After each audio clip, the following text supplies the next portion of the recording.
Good morning, afternoon, and evening, everyone, and welcome to the Good Morning, Afternoon, Evening show. Today is April 5th, 2022, my local time, 7:05 p.m. But it may be April 6th, 2022, where you are. Thank you for joining us from all over the world. Ladies and gentlemen, it's a very special day today for a lot of reasons. One of which, as you can see here on the screen, it is one half of the best damn development team in the Sandbox game today. Cody Zine is joining me as the producer in the seat today. Hello, Cody. How are you? Hello. Thank you for the kind words. I'm great. How are you?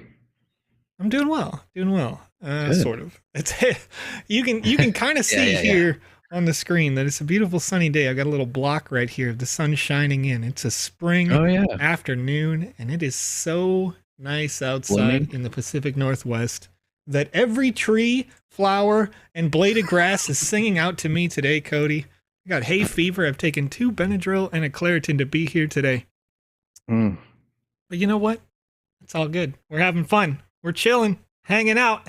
Greetings from Indonesia in the chat. I see Boise, Idaho in the chat as well.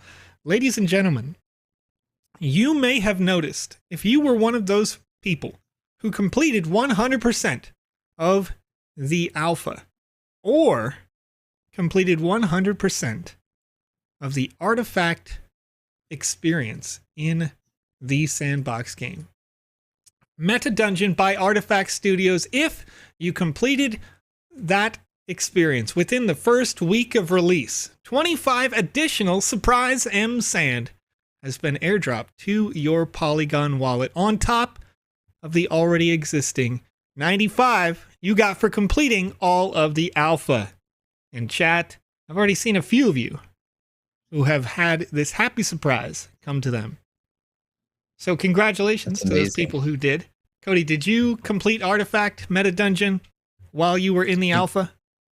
I did, but not the first week of release. Okay. I tried at the beginning, right? And then I moved on each and every day as something new, some new content came out. I tried to complete the next thing. I never got Artifact done in the first day, so it was done for me. You know what I mean? Unfortunately, I was not very good. You guys got to watch it live. But how long did it take you to complete the Artifact experience?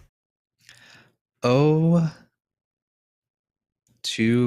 hours, 2.5 hours. 2.5. Okay, that's not too bad. Yeah. That's not too bad. You know, so if you were able to have gotten it done in that first week, and it did take you 2.5 hours, you're talking about, what is that? It's like 10 sand an hour, $30 an hour. You know, just hanging out, playing a video game. That's pretty good. I like it. Chat.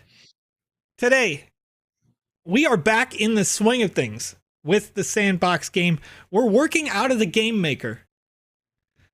And I was going to save this for last, but since we're talking about Game Maker, talking about playing your games on this live stream 5 days a week,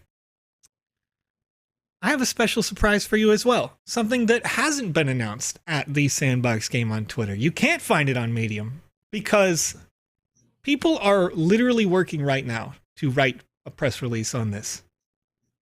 Chat, I got confirmed, and I'm going to read verbatim, letter for letter, off my right side screen.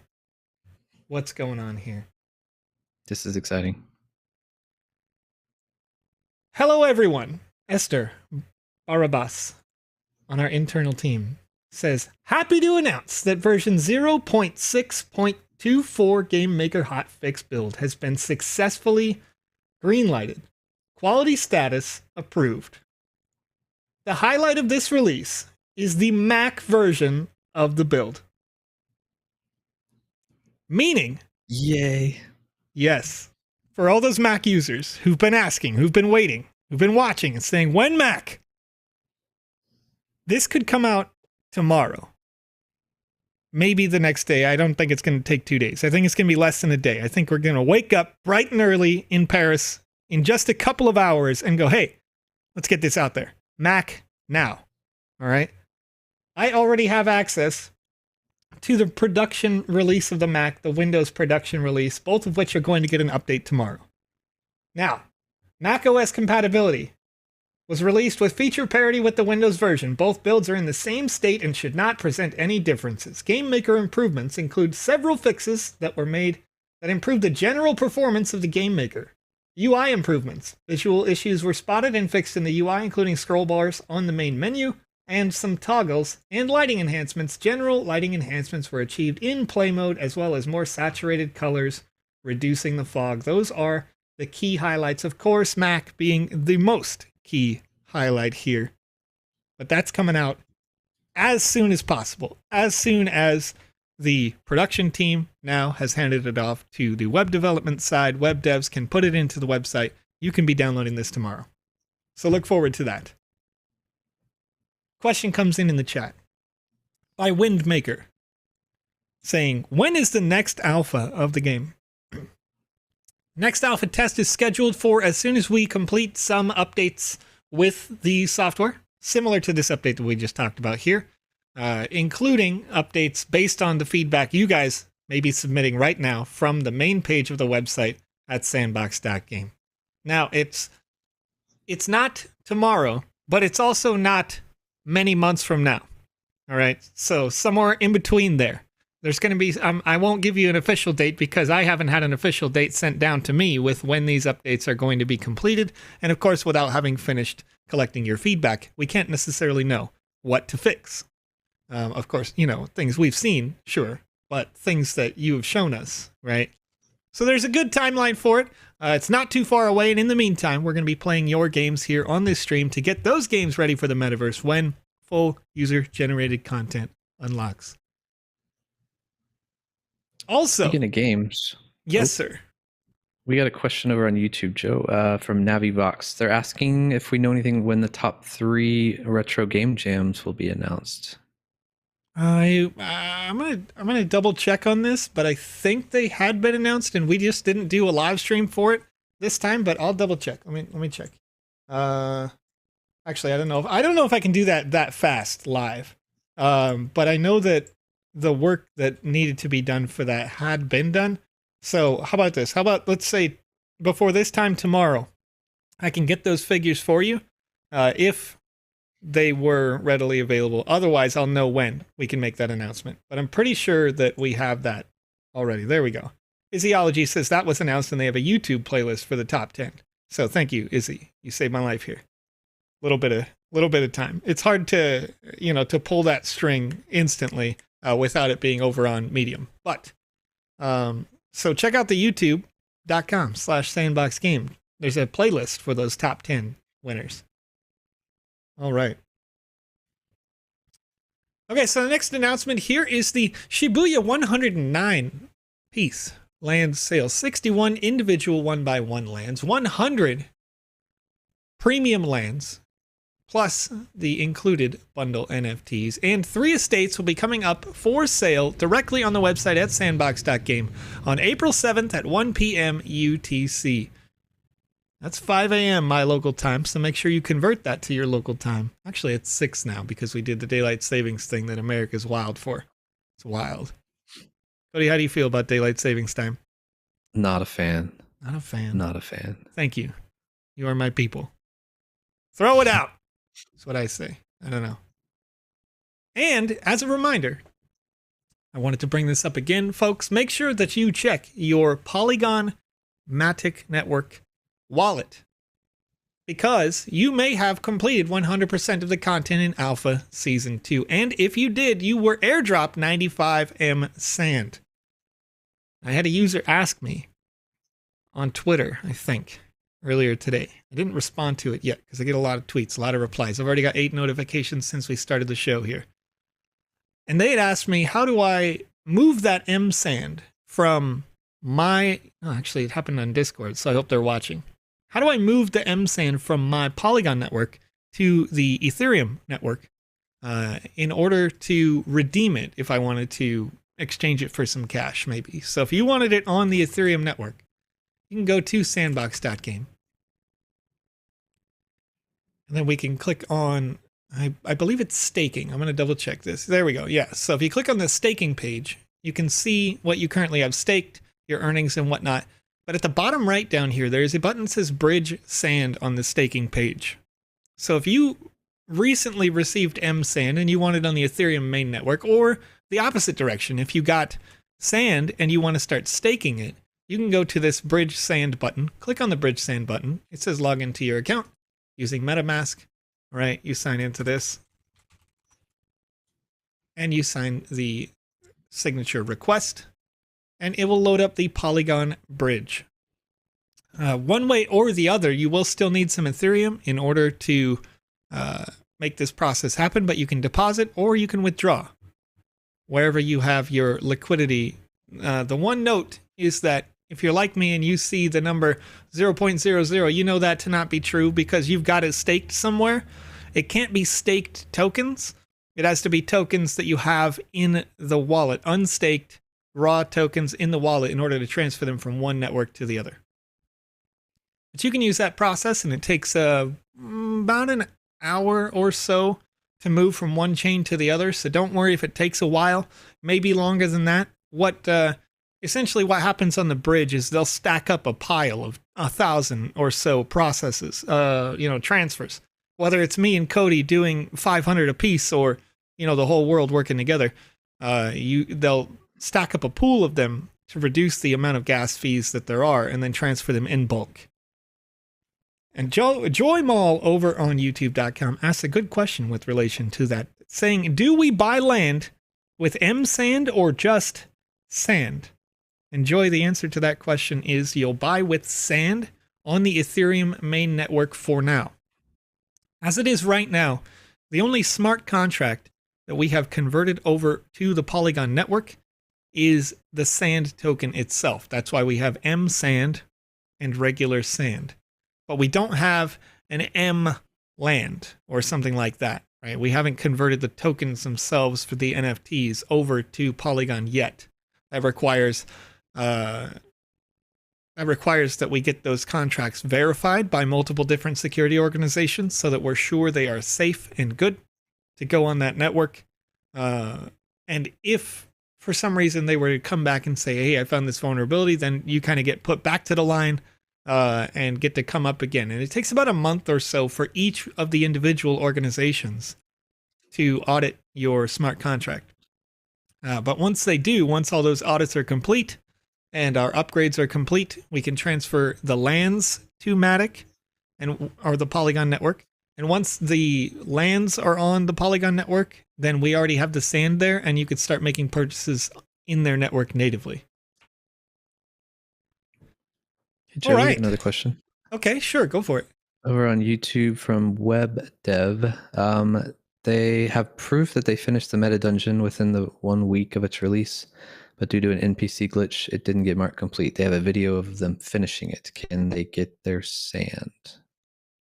I think, yeah, there's no reason why we can't do that. But just submit a ticket on our Discord. We do have quite a lot of tickets from the alpha. People just with basic things that they found that were glitches or errors, that sort of thing.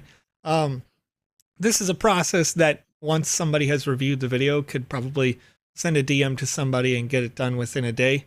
But yeah, I mean, I don't really see anything wrong with that. The timestamp on the video is going to be important to prove that it's within the week. But otherwise, I don't see why not. Sweet. All right. So, Cody, I had a suggestion given to me yesterday by a lovely human being saying that I should play in the Retro Gaming Game Jam Allie Farm on page 170.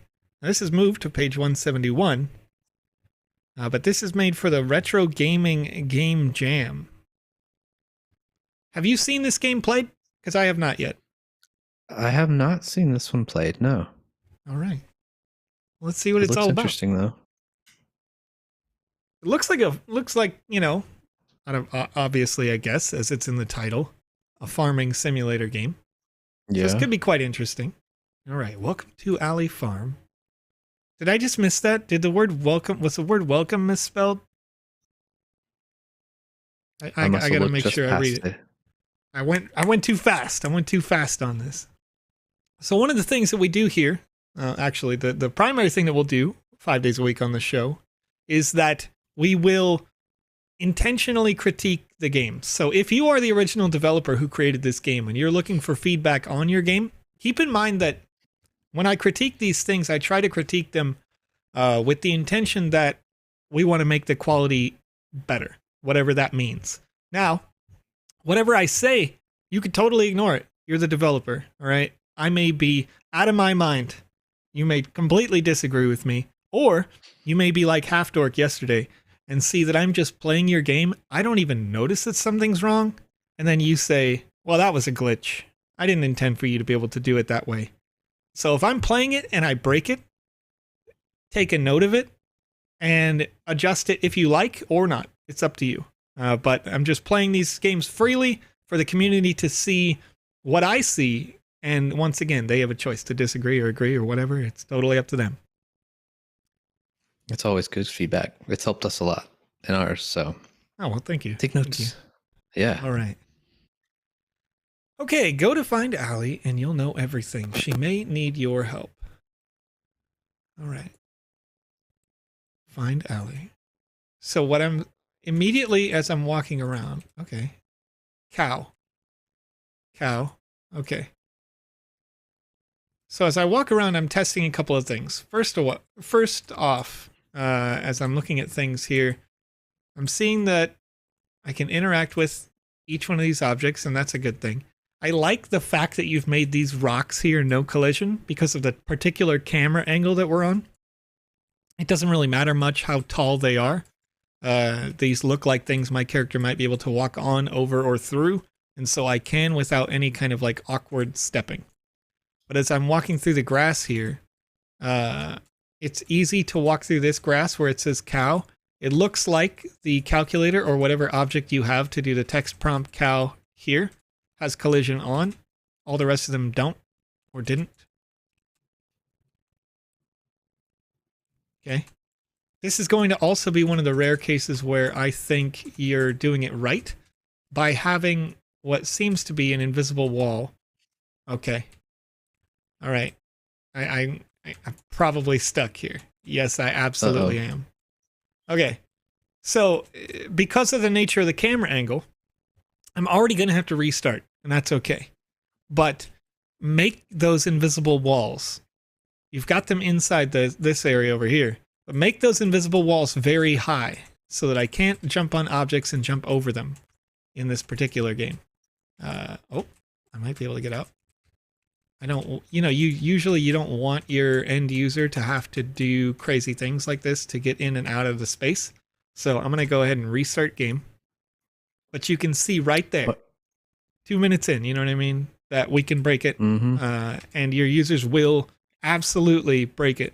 If you've seen some of the screenshots that have gone out on Twitter, especially during Alpha Season 2, we had users who were proud to break the game and be like, look, I'm flying. I'm 500 feet above your space. I've jumped on your invisible walls and used them to manipulate the experience. So we want it to be a smooth and fun experience.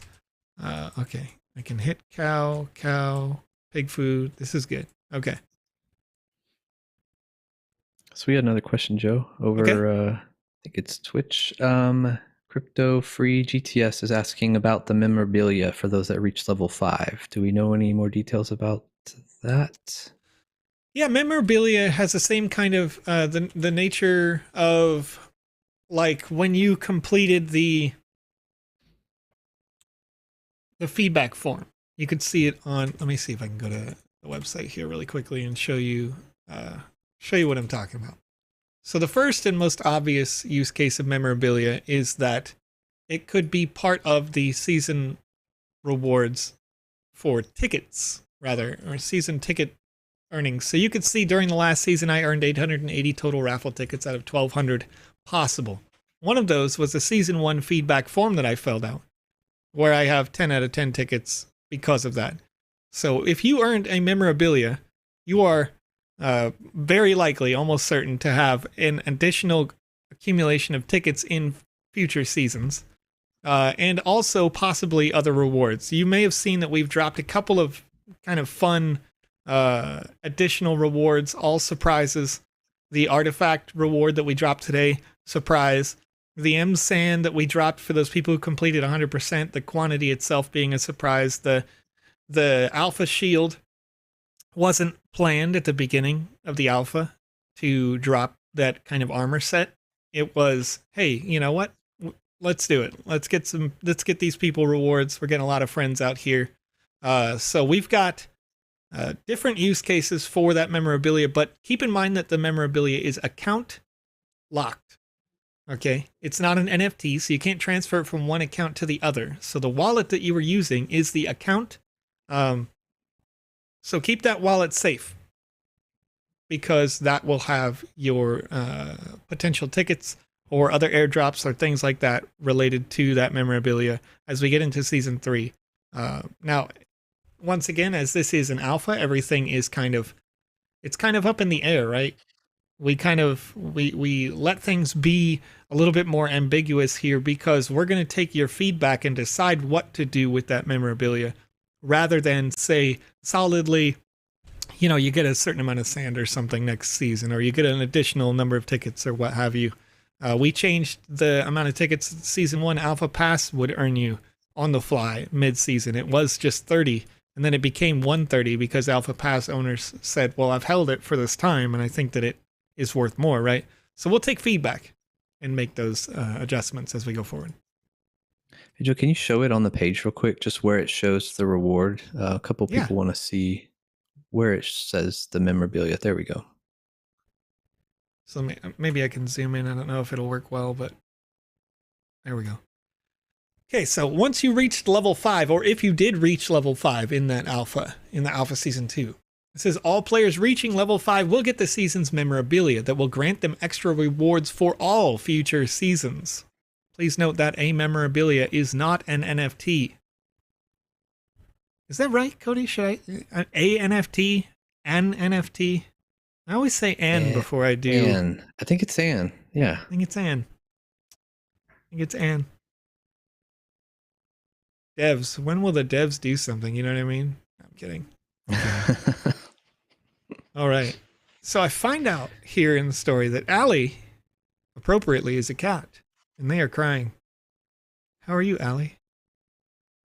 Oh, they went from meowing to, or maybe they are meowing. Yes, and maybe I speak cat. All right.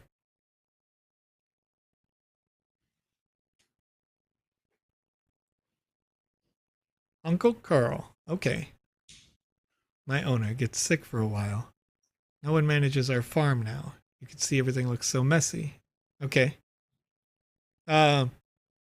Gets. I would say got. Or is, or has been sick for a while. It really depends on the context of the story. I don't know yet. But they either got sick, where they are back and they can't tend it, but they're not sick currently, or they have been sick for a while, or has been, in this term, has been sick for a while, if they are still sick. Yeah,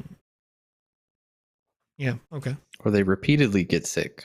Yeah, right. See, that's the thing, right? That's where English is dumb. English is really dumb in that way. English is, yeah.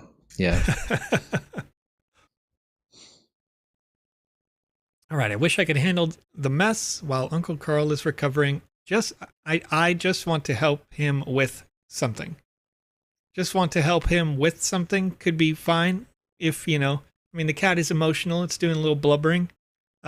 So, you know, if you want it to kind of continue to convey that the cat is crying, then having broken English like this is great. Just make sure that you have that, like the 3 dots in there. Just want to help him something, you know, that would be good, but you'll need those 3 dots in there to convey that emotion. All right. I see your kind heart, and I think I can help you. There's so many jobs to do. Can you really help me? Meow. All right. Suggest you start with taking the animals in the farm back to their places and feed them. Okay. Can I just pick them up? Ho ho! I'm a superhuman. Dang, this cat is at least, this pig is at least 400,000 pounds. There's no way. It's crazy. Look at this pig. All right. Got the chickens. Little hens. Let's go.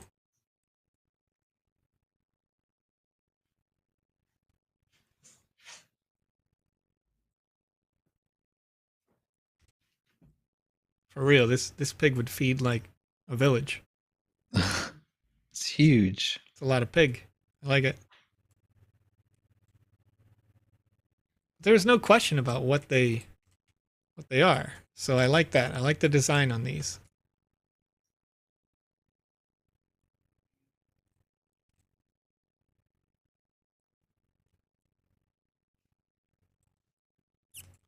All right.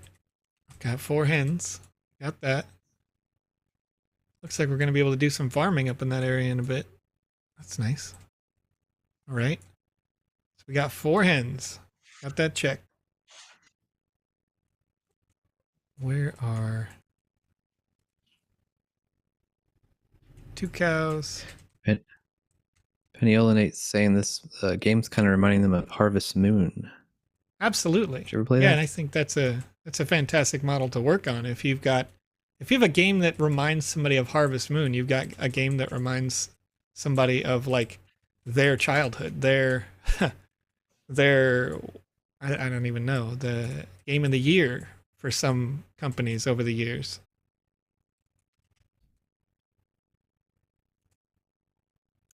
So we're wrangling them up. All right, we got them locked in. You did it. Now Allie is a bit far away here. Cat's meowing pretty loud. Next thing to do is feed them. Okay. Food for pigs and hens are in the containers. Okay. Grass for the cows are at the back of the hens. Okay. Okay. Nice. All right. Okay. I like this. I like this. So we got feed me. Pig food. Wait. Got that one. When I'm grabbing the food out of the pig food bin, the first one seems to just disappear every time. Yep. Every time I grab it, that first one just gets destroyed. I don't know if there's a trigger there. Okay, hen food. Hen food does not do that. Rather than destroy it, yeah, there's like a second one that gets left behind every time that you can't keep. All right. Okay. It's interesting. So I like this, but I'm concerned about this. That the pigs themselves are kind of dropping like ham hocks on the ground. Like, pigs are probably not. I get it, and I like it, but that's like the pig just being like, you know what? Thanks for the food. Here's my whole thigh. You know, you can just have that. Right. It's funny though. It's not bad. I do love the fact that I'm seeing a progress bar kind of happen here. I fed them once. Now they're distributing wares, so I can feed them again. I can pick these up. Are those eggs? Those were eggs. Yep. Oh, they are eggs. Okay.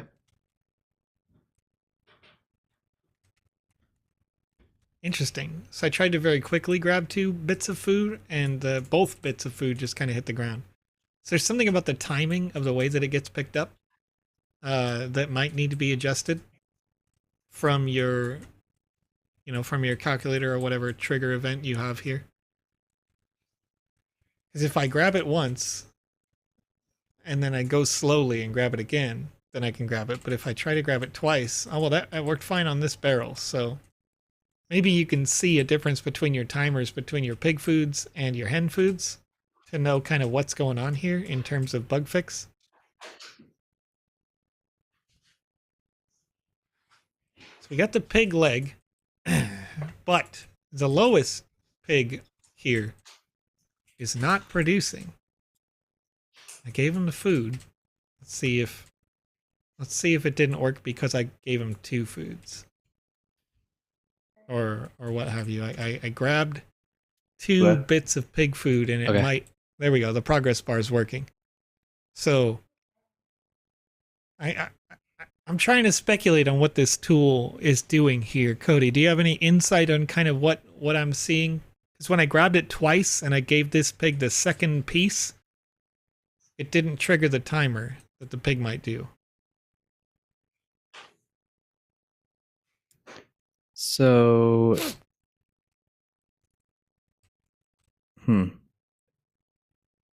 And the chickens aren't doing the same way, right? Yeah, well, as long as so when I go to grab out of the bin, it leaves one useless piece behind. And then the second time I grab out of the bin, as long as I don't grab super quickly, yeah, it will allow that little timer to come up next to the hen or the pig or whatnot. But when I grabbed the pig food super fast and I went click, click, to get the second bit out of there, both of the bits didn't work. And I had to grab a third one. When I had to grab the third one, it did not trigger the event for the pig, the timer. Like you can see here. It might be, if they're using a speaker, there might be a delay on the speaker, which causes it to not work instantly. You have to wait I think the default is like 3 seconds if they didn't change it. So maybe it's not detecting it to spawn the timer if that default 3-second wait time is on there. Okay. And it seems to have worked with the cows, even though I had to give it multiple pulls here.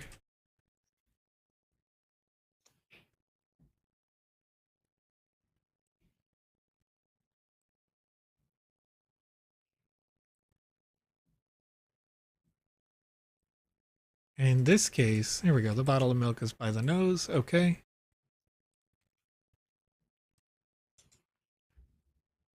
Overall, I like kind of what's happening here, though. I think these are really interesting mechanics. They're doing good things. The deposit portion node here on the cows, I would probably move to the front of the grass instead of the back of the grass, but leave the feed me sign on the back or something just because it's, you may be able to collide with that. I have not tried to kind of manipulate these or jump on them. Probably shouldn't I? You can't jump on the, I can jump on that one calculator that was broken there, or not broken, but collision was on. But I can't jump on the feed me sign, so that's good. I like that. You don't want that to be possible.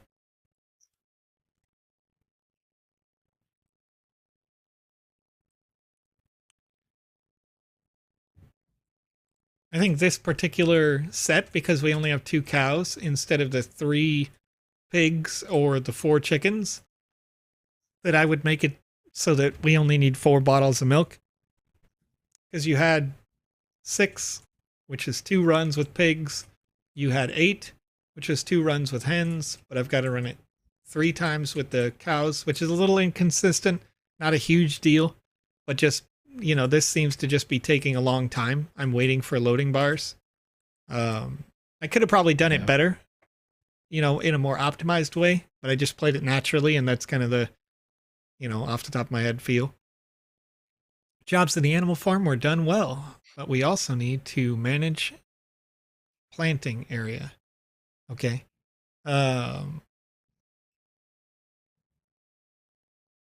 I would probably say manage the plants or crops, manage the crops, or manage the crop yield. The fields, there we go. The fields would be good. Because I think a lot of people, have an idea about farming. They're certainly not experts. We're not farmers, but we've got an idea. Please go to the planting area at the northwest, in the northwest, and cut all the grass there. So now you've clarified what we're farming or how we're going to do this. So you've helped the user. I think that's great. Before that, please find a sickle and use it for cutting the grasses. Just cutting the grass works. But yeah, I mean, these are all, once again, just as a reminder, these are small, tiny little things that I'm just saying, for the purposes of, polishing it up. Not criticisms per se. English is dumb. So polishing. I like that the grass has some HP. I probably would give it a third of this HP. What do you think, Cody? Yeah, it's a bit much. You got 50, you're doing what, 10 each? Yeah, 5 or 10, depending on the swing. Yeah. 5 to 10. I would probably half like that. Whatever takes it down to like 3 swings per bush for me.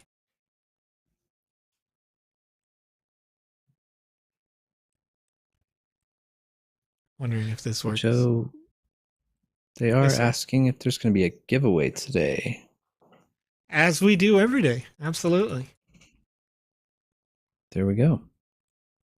And then there's still some questions about the artifact, or I guess the use, like what it's for, why you wanted to get level 5 to get the memorabilia. Like, what is that going to do? Oh, yeah. I mean, so the memorabilia is, as I said before, it's mostly just something that would permanently say, hey, I was here in Alpha Season 2 on your account, right? So the use case for it, because it's not an NFT, because it's not something you can buy and sell, it is us saying, okay, we see you, we see that you're still hanging out, playing, having fun in the Sandbox game. It's been a year, right? Whatever. Since Season 2, when you started playing, maybe you were here before that, but this is the first memorabilia, right? And your account is still active and you're still having fun. So let's give those committed players a special reward. What those are, well, they will continue to evolve over time. But it is an account level unlock that says, I'm a veteran, I've been here a while, and we'll take that and translate that into different rewards over the different seasons as we continue. All right, let's see here. You can see the ground doesn't look well. Can you prepare the soil for planting? You can pick the shovel and walk around the planting area. Okay. So one thing that I noticed when I grabbed this sickle was that I already knew where the shovel was going to be. So for the case of the shovel itself, I would make sure that that indicator that shows where the shovel is going to be isn't showing until the shovel has spawned. We know kind of where the tools are going to be because the tools were up here before. The sickle was here before. So we can grab the shovel knowing that, generally speaking, it's going to be there. Okay. Loosen the soil here. Okay. Loosen the soil here. Very good. All right. There we go. All right. Very good. I feel so fresh. Removing all the grasses makes me feel a gentle breeze. Now, this is a good place for plants to grow.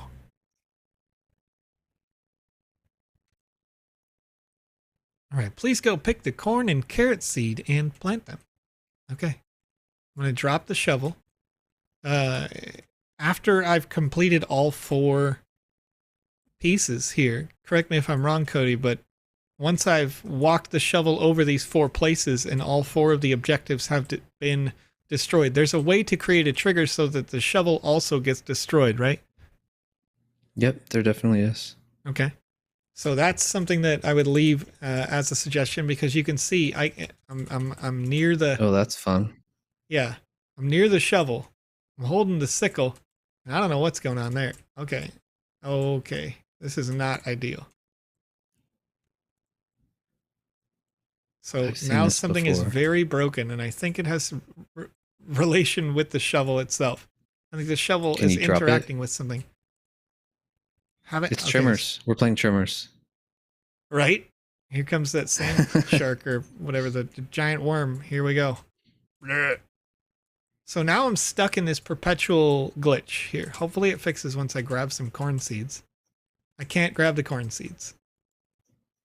Let's try this again. Oh, nope. Every time I try to grab the corn seeds, it's doing nothing. So whatever happened with the shovel, I think that's what's going on here. Because I've never seen this before. I don't know if chat's ever seen this, but as I move my WASD, you can see where I'm supposed to be walking. I'm bringing up my right hand so you can see I'm not holding the mouse right now. And I'm moving WASD, and it's trying to think, like, this is where it thinks I am walking. But also, I'm flying. Can't move. I think this has to do with... Let me see if I take off the sickle. If that fixes anything. No. I can't attack. Roll? I can't. I'm holding shift, and you can see my sticky keys came on, and because the dirt mark is where the game thinks my character is meant to be, but the character is somehow broken flying. I've literally never seen this glitch before. but like as I move to my right, if I push the button like I'm gonna roll, it does the little speed boost, that little whoosh there, like I am rolling, but I am stuck. I'm very stuck. And as I press spacebar over here, I teleport, I warp places. It's very interesting. I've never seen this before. And every time that I jump, I'm consistently still flying. Let's try to go down here where the cows are and see if this fixes it. Nope. What if you got up on the barrel? Get up on the barrel? All right. Or get up on something. Oh, nope. Nope. I think the chat's saying it happened to Alex once and he had to restart. Okay. Well, yeah, I think that comes back to the shovel itself. But let's see if I go back to main here. While we're doing that, we have a question on Twitch from Jelly. I am new. Is bridging MSAN from Poly to ETH network usually slow? 6 hours so far and not through, or do I need to check something? Yes, it is usually slow. I have had it be as long as possibly a day for that. So, yes, it is slow because, as I mentioned before, what they wait for is not necessarily a time block, but a number of people who are looking to make transfers, and everybody gets bundled together, and then the transfer is made. Every time that the main poly chain verifies with the Ethereum, right? So the poly chain is the layer 2, it's the side chain, and every once in a while it makes like a lattice effect, like a ladder that kind of says, okay, we've got this bundle of transactions we've done so far, and we're connecting. So what you're waiting for is the next time that the Polygon chain verifies on the ETH main network that this series of 10,000, 20,000, whatever transactions has happened, and it confirms that to the mainnet. Once that happens, then you're good to go. But yes, let me tell you something. Just like Joe to you, okay? There was one time where I was transferring $100,000 worth of Matic tokens and sweating bullets, doing exactly what you are doing right now, where I was like, is it gone forever? You know what I mean? Like I was freaking out. And it was fine. It was totally fine. No big deal. So, Joe, another question. Not Jackie Chan over on YouTube. Will /respawn be a thing in both LAN games and gallery games? Yes. So /respawn is a function of the game client itself. So anything that is an overall user command in the game client will be functional. Like it's not functional when you're in here, when you're playtesting. And that's one interesting bit. If you're thinking about it from a developer's standpoint, think about the fact that respawn does exist when you are creating an experience. So in this particular space here, if this was published to the metaverse, the respawn point is here. If you didn't want the respawn point to be here, as you progress through the game, even if it's a game that you probably can't die in, you might move the respawn point to here once you reach a certain checkpoint. So that's something to think about as you are converting your game from inside the Game Maker client to the game client proper, the Metaverse client. All right, so I'm going to try to run through this really fast and see if I can reproduce that glitch. We're going to grab everybody and just run them down there super fast. Do all of these as quickly as possible. Oh, yeah. Okay, I already broke it. I don't know what I did. You just clipped that counter. That was it, I think. Yeah, right? Like right here? Right along that edge? Yeah. Yeah, right there. The fence or something. And now I am stuck in purgatory. So, that's interesting. And I was carrying another object here. And when I let the object down, it broke. This object also has multiple triggers in this spot. So I'm wondering if there's something to do with the way that those things interact with each other. that is doing that. Interesting. So I guess what I'll do then at this time is, as we are finding, okay, Backspace says that glitch happens after the 0.6.23 version upgrade. I have it on the Snoop map after talking to the first NPC as well. Interesting. So what I would say then is, since we are going to have an update tomorrow, this might not be a problem tomorrow. But look at the experience, the way that it's designed now. If this is an issue that persists, maybe make it so that when I place the hen, after a certain number of seconds or something, the trigger calculators will spawn, because it is still going to take time to grab all of these things. The same thing being true with when the ground transforms from, from loose mess to clean shoveled dirt. But yeah, it's interesting, and I like that. I like the fact that chat's pointing this out here, because I want to see if this is something that is.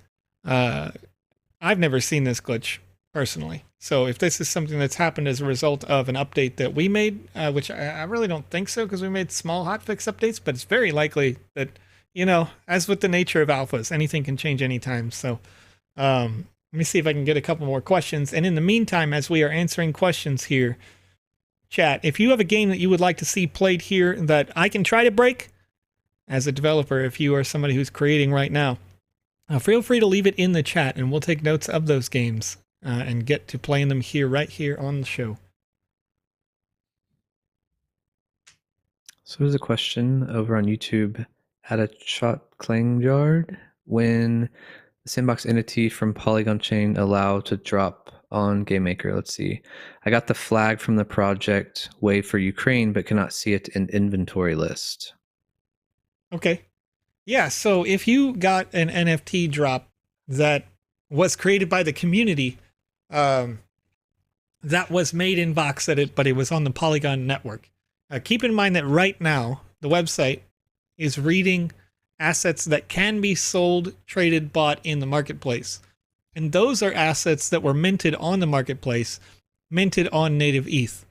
Integration with the Polygon Matic network is not done yet for these smart contracts. And so the only thing that we are reading are going to be those that were minted on this page. So it's going to take some time, but once you see that we are on Polygon Matic with our assets, you'll see that there's going to be a converter tool that would come through to move these over to Polygon Matic, potentially. And if that converter tool exists, then yours should be able to work.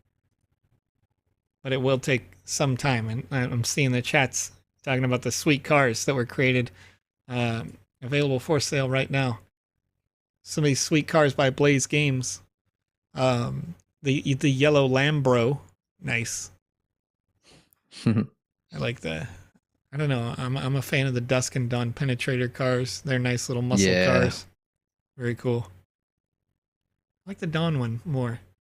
Maybe I'm weird.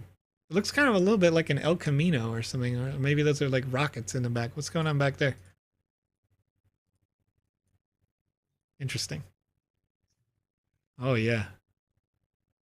That's mean. That's a mean car. Those NOS? What's happening back here? Maybe. What are those bags? I don't know. Green and maroon thing in the back. Oh man, look at the console in there. I'd love to know the faces on this.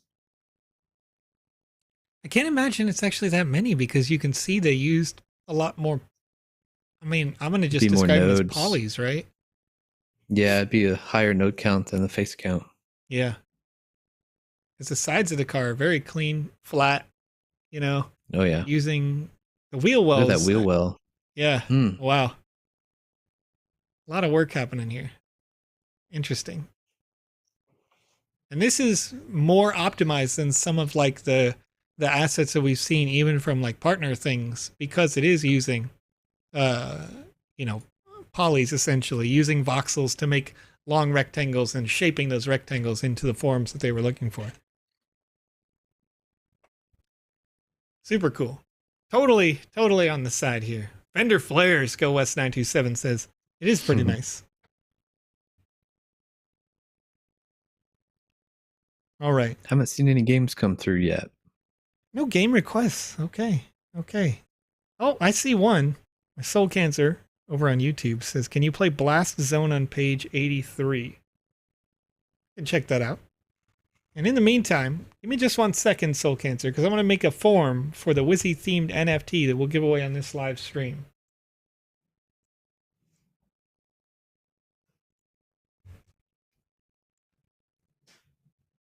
It's the 5th, right? I said that earlier.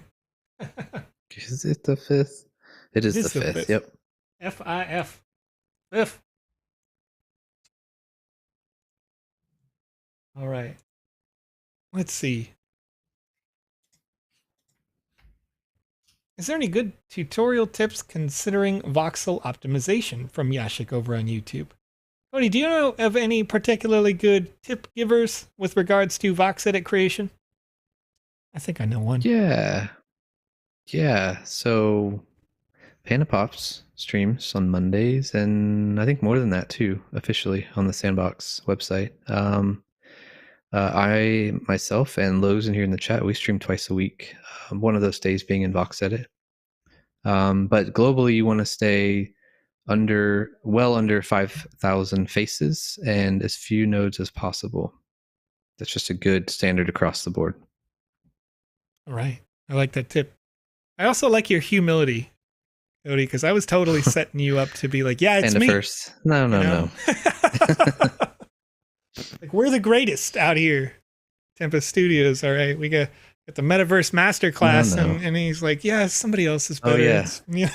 We have that too. No. You can get your class. You can get your class right here. Yeah. All right, so I've got, what was that again? Page 85? Something like that? 83, yep. 85? I'm going to have a look.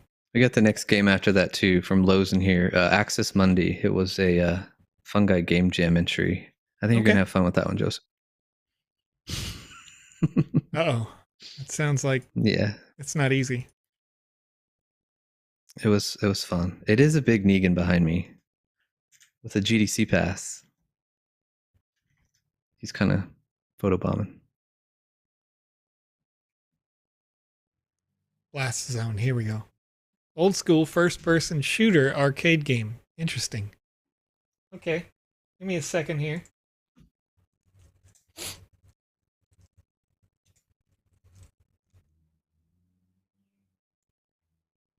Now, before we get into this, I'm going to share a form in the chat. And folks, there's 276 people watching live right now. If you are interested, I see it didn't go out to Twitch, so I'm going to send it again. Fill out this form if you would like to win a Wizzy-themed NFT that you can wear inside any combat-based experience in the Sandbox Game Maker or in the Sandbox Game Alpha Season 3 coming up soon. Chat. Luke Queen asks, is this a Retro Game Jam submission? And it was a Retro Game Jam submission. You can tell based on the title where it was requested that people who submit for that Game Jam, they type GJ Retro to start the title. So they're easy to find. Because we got a lot of different kinds of submissions in the drafts gallery from people who are creating their first thing they've ever made and they put 3 wolves down on a land, to people who are doing OTE test land, people who are creating things in game jams. So we want to make sure that we can find them as easy as possible in the future. For you, Luke Queen, just know that we are going to have a search function built into the Game Maker in the future. It's not ready for this version, as I announced all the feature changes in the upcoming version, but we will have some coming forward here. An old school first-person shooter arcade game. Good luck. All right. So right away. This one got top 10 too. Okay. As I'm shooting, when I shoot multiple times, maybe it's a reload function? What's going on here? I'm going to just shoot off. Yeah, you probably only be able to shoot four times and then there'll be a little pause. Okay. As it is right now, it seems like I can kind of just shoot whatever, but if I hit an object, the gun shakes. Oh, I can hit multiple objects if I just shoot through because of I assume, the range of the weapon. I can walk. WASD. All right. But I can't go forward so far because it's just a... Okay. Just taking it easy. Just taking it easy. All right. No big deal.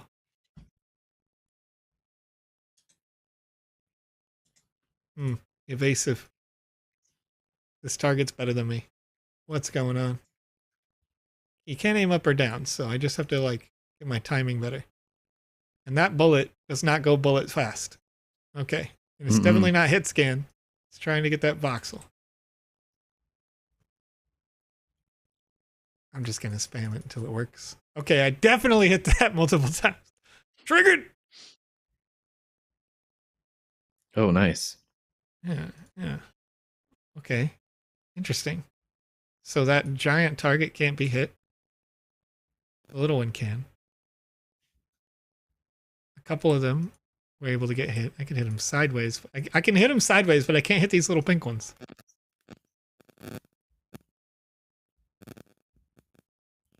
So sometimes if the asset's moving too fast, it's so fast it doesn't register to throw the tag. So sometimes slower is better in that. That makes sense because the nature of the first person shooter, before ranged attacks are really implemented, it's not actually a gun, right? Like that's the trick. Right, it's definitely not a gun. It is the right hand. A really long sword with an invisible everything until it gets, you can see that bullet go out and the bullet almost shoot back into the gun. There we go. Yeah. Nice. Because, we're manipulating it in VoxEdit software to make this possible. For those people who are wondering, how do we make this happen? All right. Target. You're doing the thing. There we go. Okay. Duck hunt. Uh-oh. Oh, hey. Whoa, hold up, duck. What was that? This dog's about to pop up. Dog's about to pop up and tell me I'm bad at video games. You can't shoot a duck and then it doesn't fall. What's going on? Hey, Joe. Question from Go West. About the form. They're asking about the question about which game is being played, the first one or the current one? This current game. The current game. Okay. Which is in the chat several times. Just a couple seconds ago. I'm going to get these ducks. It's interesting that all these ducks are requiring 2 shots. It's probably my actual retro gaming old person self that wants this to just be like single shot, duck hunt style. Give these ducks 4 HP in a dream.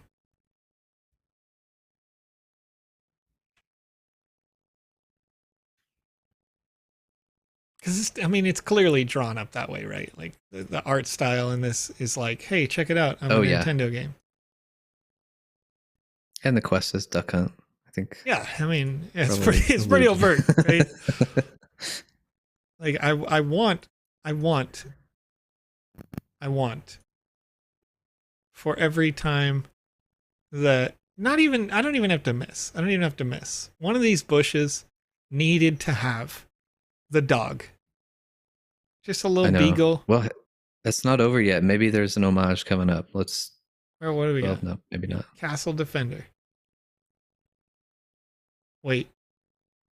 Don't think you respawned. I did not. I didn't die. Oh no. Okay. So you've hit the nostalgia bits a little, but I didn't die there.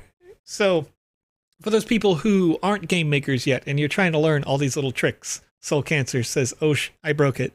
As you do. As we do here on this show, all right?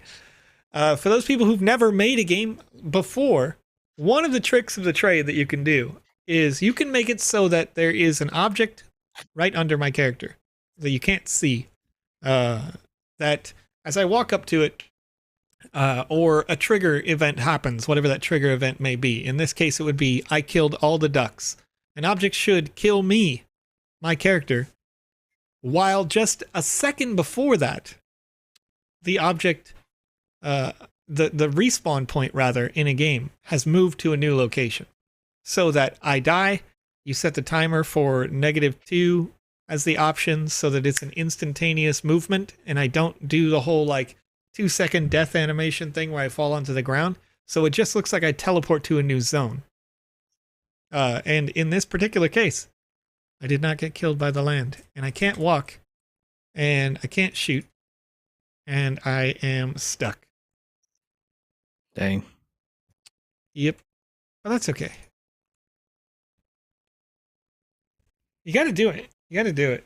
Put the wire fence around everything, as Maxi Max says. I'm here to break it, alright? One troll said a troll name, and I put this in the forum. Grr. Hey, you know what? Mostly, it's there to make sure you're a human being. So that's no big deal. No big deal. Joe, next stream's tomorrow night, right? Or wait, tomorrow's Wednesday. Yeah, so during the... Yeah, it's a good point, Cody, because during the alpha, we did it every day that there was new content in the alpha. But until the next alpha, we will not have live streams on Wednesdays for the Good Morning, Afternoon, Evening show because Alex has a Wednesday show for you. So there's a nice early show. Hopefully it's not too late for those folks of you who are joining us from the Asia Pacific. But you'll be able to watch Alex's show at... What time does he do Wednesday? Wednesday's a later show, right? It's 4 Central, 4 p.m. Central. So yeah, he'll do it at his time is 5, right? Yeah, 5 o'clock his time. 5 his time. So math, 10. Yeah, 10 math in English. p.m. UTC. Pretty sure 10 p.m. UTC. Anyway. So you could enjoy that show on a Wednesday, and then I'll come back on Saturday with Alex, and we'll do 2 shows on Saturdays. One, Alex's show earlier in the day, the Saturday stream that has been running on this channel for years. And then, okay, there we go. Shorty Crypto says 4 a.m. In the UK. Currently, that's true. That is true. But you'll have a nice early show with Alex on Wednesdays, and then 2 shows on Saturdays, until the next upcoming alpha. And then I'll have a show for you every single day, for every day that there is new content in the alpha. But we've got now on our forum just a little over the 276 people that are in here. And I expect that's coming from some of those people over on twitter.com. So I appreciate you all. We're going to do a drawing for a Wizzy themed NFT hat. We've got an RNG for 282 responses. User number 35, who answered, what game am I playing right now? The name of this game is Blast Zone. You can find Blast Zone on page, what was that? What was that again? 53? Something like that? From 47? Yeah, maybe. Was it early? Nonetheless. It was 57. Yeah, yep. 57. Okay, 50. We'll say it's 57 because they do tend to get pushed a little bit here. You can, of course, if you're interested in finding Blast Zone, I'm going to put an easy reference link for you guys. datastudio.google.com. This reference URL is for a tool developed by Game Dizzy and Tom Voxel in the chat that helps you find games like this one anytime inside the Sandbox Game Maker gallery. Then you can just scroll to them very quickly. So if you want to check it out, use this tool, find the Blast Zone, and go play it for yourself. See if you can break it, find new features. Maybe you get further than I do. Maybe this is just an incidental once-in-a-million situation. But check it out. Twitch.tv, Addy, A-D-D-Y, B-Dubs, A-D-D-Y-B-D-U-B-S,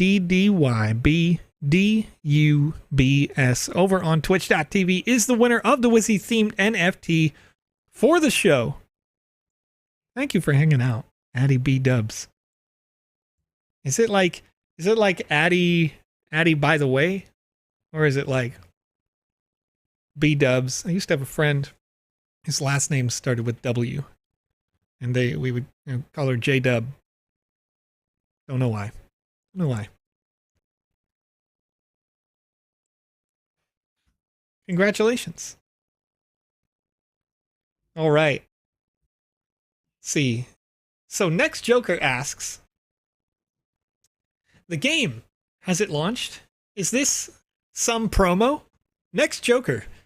This show we run 5 days a week plays the games that you are creating in the Sandbox Game Maker right now. And this was requested last zone by the creator, Soul Cancer, here in the chat. That's a person just like you making this game. You can create a game like this by going to sandbox.game, clicking on the Create tab, and downloading the Game Maker. You can craft your game. You don't have to know how to code. Create it, publish it in the gallery, and if you'd like some feedback, I'll give you the feedback here live on this show. Do it 5 days a week. Having fun, hanging out with the chat, and getting some things taken care of. Tuda over on youtube.com says, just a quick and probably dumb question. Any question that helps you is not a dumb question. Why can't I log into the Sandbox app with the Bitsky registered account? Your Bitsky wallet is the way that you would log in. So if you don't already have the Bitsky extension on your web browser, then make sure that you have that. You can get it on the Bitsky official website. And then when you're logged into your wallet and you click login with Bitsky, you will be able to do so. If that doesn't work out for you, keep in mind that unless you've already bought some things, the wallet is the real login. So you can always make a new login. It's not an issue. Use your MetaMask, or you could log in with social. If you want to use a Venly wallet, it's up to you. The one caveat being that you can also log in with your email at the bottom. So if you want to use the same email address and the same password as your other account, the same username, then you'll need to change the email on your Bitsky account if you're not using that. If you can't access your Bitsky wallet anymore, you can change that really easily by going up to the top right where it's got it says new. I can click my profile. Okay. And settings. I can change my actual email to a new email. I can change my username.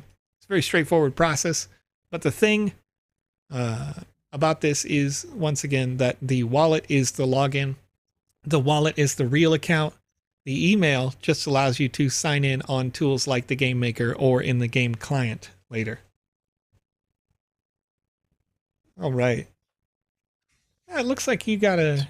What was the question here, Cody? Because I like this question. I like this answer. I feel like you just answered this, right? From 90% vegan? Yep. Yes. The question was, how difficult would it be to program turn-based 1v1 in that engine? Sure. Yeah. And it's a great answer here, but I want to make sure that the people on YouTube get a chance to hear it as well. So if you're interested in those kinds of like 1v1, maybe even like 2v2, 3v3 kind of Final Fantasy or Pokemon style combats, the old school RPG combats, Cyber Dragon over on twitch.tv/CyberDragon had created a Pokemon style battle game. They created the systems. I think most of the systems they created, they made on live shows for that. But you will want to ask them about the process, about anything they might change. They do live stream regularly, so they're definitely a good resource to check out if you're interested in learning some sophisticated mechanics. You know, we've got different kinds of folks who kind of work with these tools to develop different, I'm going to say, genres of gameplay. And we've seen it from, you know, what you guys were doing during the Walking Dead Game Jam, Cody. You guys did the first-person shooters, and Touche did it at the same time. I don't remember who did it first, but I know you guys were working on that kind of in tandem. And then Cyber Dragon was making that Pokemon-style game for Game Jams. I think that was Game Jam number 3 or something. It's been so long since that had been done. But you can see a lot of those cool things out there. All right. Next Joker says... Twitch questions. Oh, yeah. Okay. Oh, sorry. Yeah, I think that's one of them. Go for it. Okay. It says, why are you the only stream up? I wrote about some big company doing games or thinking about some info about this. So next Joker. It tends to be that we are going to be a lot more popular during our alpha phases. Why? Because one of the core tenets of the Sandbox game, especially as once we get past the alphas and seasons happen back to back, this is going to be a lot more popular. But a couple of weeks ago during the alpha, this stream had 2,000 people, upwards of 3,000 people watching. There were streams left and right. You could find them over on twitch.tv because people were able to play the game, and just for playing, they had a chance to earn money, right? They could win one of our season passes, as it is right now. And if they had a season pass, then they were winning 1,000 cryptocurrency sand tokens, assuming that they completed level 5 in the game. They played enough of the quests, they had a bunch of fun, and they earned some money doing it. 1,000 sand tokens right now is, let's check. I'm going to check because this changes minute to minute. 1,000 sand tokens would be about $3,200 US. So people had a financial incentive to play, essentially, over the last couple of weeks and months. And so they're interested in that feature. Now, the stream that you see here is mostly for people who want to create experiences and publish those experiences here in this gallery and then later in the metaverse so that people can play to earn on their games. Or, you know, like as with the case of Cody here, my co-host, Cody is, along with Lozen and some other folks now, a team of people who have been creating games like this for our game jams so that we can see how the tool works, get things ready for the metaverse, yes, but in their case, they're actually winning sand tokens for winning game jams. So you're talking about prizes that are upwards of, you know, tens of thousands of dollars that they are winning just for creating in the space. So that's kind of what this stream is about. And they will be less popular on these streams because there are less people who are developers than there are people who are gamers. But nonetheless, you know, we're having fun. We're playing in the gallery. And you can check out the games if you'd like to see what the Game Maker can make inside the Game Maker software itself, like we are doing here in the Drafts Gallery. So, Joe, I got a question over on YouTube from Skyhand110. Don't think I know the answer to this, but they need the Game Maker to be able to copy and paste assets from one Game Maker experience to another. Will that be implemented anytime soon? Currently, it's possible to copy the entire experience, but not individual, like, bundles of functions. And I don't think that that's going to be possible until, and it could be, but I don't think it's going to be possible until we get into the full code version of the Game Maker. And that's a long way out, relatively speaking. I mean, it's not that long if you're a game dev. You know that games take a long time to make, but the the software as it is right now is meant to be no-code software. So there's not a simple grab it all, copy, paste it, because there's a lot of stuff that happens on the back end that you never see. But that's an interesting idea, and I would recommend that you submit that to the feedback section on our Discord. I mean, this is a good enough spot. Let me try to take a note of that. Copy paste parent child functions and other functions from one GM experience to the other. I'm gonna leave that as a note and see if that what the reality is of that, if that's possible to have. Now, keep in mind that in terms of turnover, if I send this over to the devs and they say, yeah, sure, we could do something like that, the timeline for this conversation to it working in the Game Maker is 6 months, at least. But nonetheless, it's a good idea. It's not bad.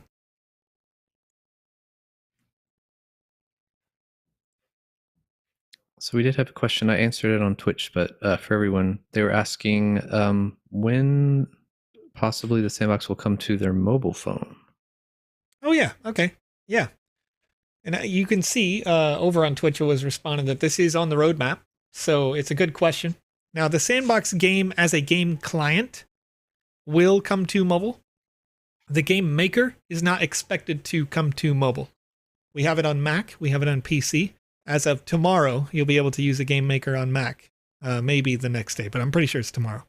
Now, the ability to play the game on mobile has always been a plan of the Sandbox game. Looking back in our history, before we had the blockchain elements, before we had the 3D elements of the Sandbox game, there was a 2D version of the Sandbox called Sandbox Evolution. It's published on Android and iOS with over 40 million downloads. So it's our bread and butter to get on mobile. But what we have to do is develop high quality tools that can make great experiences, get that tool up to version 1.0, and then from there say, okay, we have a client, it's on mobile, and depending on how the rules of the iOS, Apple App Store, the Android, Play Store, depending on how those rules adapt over time, the mobile game may either be available on their stores or may have to be direct download first party, like pull your website up here on your phone and download it that way. Because currently, you can't publish a crypto game on the Apple Store, period. Play to earn game. And if there are some exceptions to that, but none of them are really like big time. None of them are really big enough that the Apple Store would have noticed, because Apple is going to want that 30% cut of every transaction, every sale, right? And when crypto is on the back end and it's happening on the blockchain, you can, but you can't take a 30% cut of every transaction. Their systems aren't ready for that. They may change their policies over time, and Google's the same. Apple's not really different, but we're going to do things a little differently. So it may be available in the near future. We'll talk about immediately after the Game Maker and the game client are in version 1.0. That's the projected timeline where we'll start working on the mobile functionality. And we may have mobile before then even, but certainly don't want to make any promises as we are still in alpha at this time. Now, as Ice Pilot says, Apple's integrating crypto into Apple Pay, and that's what I'm talking about. That's the point, right? Is if Apple is at that point where they have embraced crypto, that's when they change their rules. Steam is the same thing, right? The Steam store on PC, they're going to say, you know what, we're not into crypto. Gabe Newell may say 2 years from now, you know what, that's fine. And then, boom, we publish on there, What it really comes down to is each individual store has their own rules. So if we can't publish there, we can publish a mobile game directly from us to you on the website right away. So, all right. Joe, we got a question on Twitch from Slitherkai about, I guess an idea rather, like a dashboard in game showing like the Sandbox news. So like in the Portal Hub, if you log in and then you kind of see this setup of the roadmap, the alpha seasons, because I guess there were people confused, not know what to do or what's coming and that sort of thing. Sure. No, I think that's a great idea. It kind of goes in line with the reason why we put the stage up there. So you guys probably, or at least most people probably don't know, but we've got that screen up above the stage, and the screen showed like, hey, it's Alpha Season 2 celebration, and it generally like rolled animated GIFs or GIFs, whatever you want to call it. Alex calls them GIFs. I disagree. But that screen can later be used for streams like this, or video embeds, which we've also tested to a great extent. And once that system is in place, it will be in place for you as well as creators inside this Game Maker. It's part of a suite of updates that we have upcoming. I don't think it's going to be ready for Season 3, but to the point of having the animated GIFs up there that showcase Alpha Season 2, there's no reason why somewhere else there can't necessarily be a notice board that says, this just happened. The only thing is that would require that we have one of the creators of the experiences that we have in-house updating those experiences every day for more news, simply so that that single picture slideshow could be updated. Which isn't, it's not that bad, but it is another step of maintenance that we would have to implement. So it's a great idea. And let me see if I'm just going to take that down as a note. It says notice board in the metaverse. Sure. So that you guys can see those sorts of things as we get through and into Alpha Season 3. So I got another one here from YouTube, Celestial Photography. This is I can't remember from the update calls if this is in there or not, but can we expect to see a tag and message manager? I find myself creating a message, determining that I don't need it and can't delete it from the list of available messages. I'm like, gosh, that'd be amazing. I feel so you. I think so.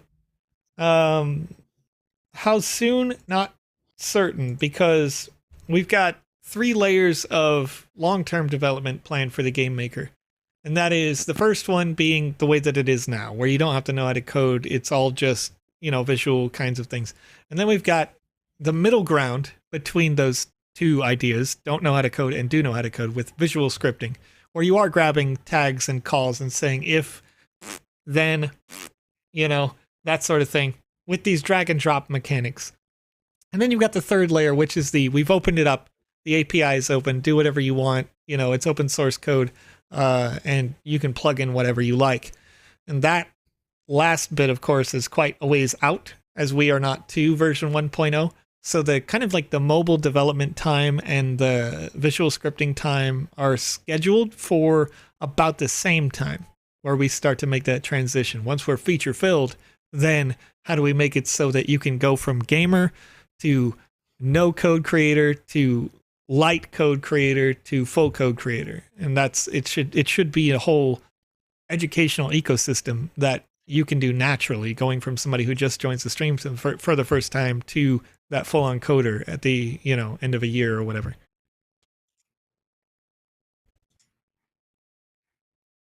All right. Skyhand 110 over on YouTube. You've answered this, Cody. Thank you for doing that. It says, is there a way to transfer assets or experiences to others like a business client, or does each individual wallet need to purchase the NFT and be responsible for their own experiences? So Skyhand 110. In terms of the NFTs, the experience itself will be in a wrapper at the end of the day, where you will essentially be able to NFT your experience. So you're wrapping it in the land. If you own a land, if you don't own a land, then you're creating a sort of a sub wrapper for the game. And you could send game to owner of land, and owner of land could then publish game in that. That internal wrapper is the thing that contains your other NFTs. It contains access to those other NFTs and locks them in that therein. So if you were working with a publisher and you say, I have the Wizzy the Blue NFT or the Wizzy the Green's Lucky Hat, right? And you want your gamers to be able to play it, you can wrap the Wizzy the Green's Lucky Hat in your experience, just like when you stake tokens in the website here. When you're staking tokens, you'll notice they're not in your wallet. They're in the staking smart contract. So you wrap your Wizzy hat inside that game experience. Everything else was free for this example. Then you give that experience to someone else. They can't unwrap it. They're publishing it in their land. That comes back to you. You can unwrap it when they're done with it, or when your client doesn't need it anymore. If you want them to have it forever and they keep it published forever based on your smart contracted agreement of how long they can keep it, that's up to you. So it is an intention of the platform. That's part of that kind of like rental idea. People ask about rentals all the time. Can I rent out my land? It kind of goes with that.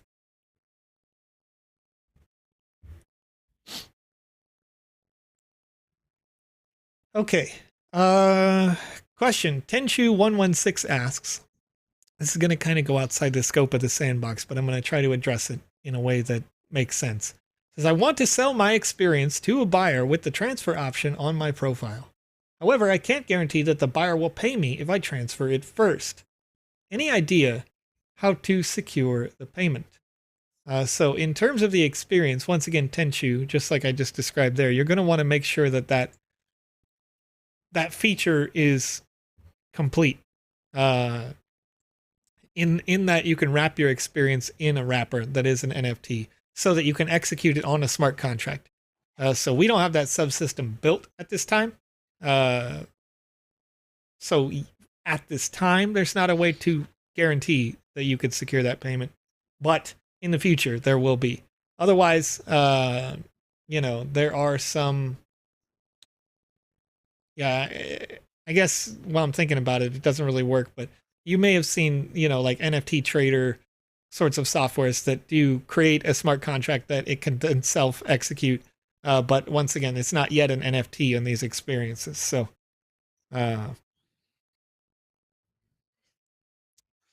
your first name over on twitch.tv. Thank you. I appreciate it. You can see the gears move in my head when I think about the way that I want to say things, because I try really hard not to say things in a way that's not very explicit. It should be very accurate. And it takes time. It takes time. It takes time to let it process. When I was in like the 3rd grade, I used to be in like that really like nerd class where they would send me off to another school and be like, okay, now go do English because you're a nerd. So it was nice. But, now I'm 34. So things are falling off. They're falling off, your first name. All right. Well, Cody, time is now 8:32 p.m. my local time, and this is usually about the time we start to wrap up this show, and I don't have any requests right now for a game to play on the show. We do have that other one. Oh, I do have the one. I do have the one from wrapping Loza. up. Yeah. Can we make a note of that so that I can have something to kick off the show with tomorrow?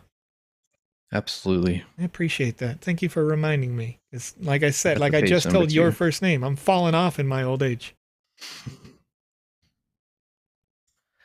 What I'll do, as is tradition here on this show, 140 people are watching live over on twitch.tv. And we have a couple different people that are creating in the VoxEdit software right now under the call for the Sandbox game. And I appreciate that. So I'm going to raid somebody that I've never raided before. I'm pretty sure of it. One of our Canadian friends. They've tagged themselves as English Canada Crafting, developing in VoxEdit. Grieve with 3 V's in their name. I'm going to set up a raid for Grieve right now. First time chatter. Chuck C says, woo, Canada. Right, so this is a raid over on twitch.tv/GRIEVVVE. We're going to raid them in chat. It's been a good time. We're having a lot of fun here. Hanging out, playing your games. Feel free, of course, to submit your games for next Thursday's show. We're going to start off with the suggestion from Lozen, and then we're going to move up from there onto any game or experience that you want to create. If you want to play it for the first time, if you want to create for the first time inside the Sandbox Game Maker and have me playtest your things, I'm all for it. Get to creating over the next 24 to 48 hours. We'll come back. We'll play yours inside the gallery soon. Cody, I appreciate you. Hey, it was a blast. Thank you for hanging out. Thank you. You have saved my life today. It is such a struggle to do, the chat, the gameplay, all that. Riding solo. We're gonna close out here. Prep that raid over on twitch.tv. We're getting ready to go. Thanks, everybody.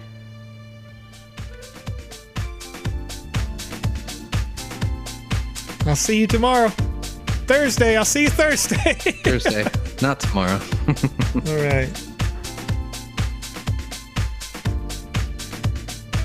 All right, we sent out that raid. Thanks again, YouTube, DLive, Facebook, Theta, Twitch. Twitter. Twitch is out of here. Twitter.com/thesandboxgame. Thanks again, Cody. Have a nice night. No problem. You too.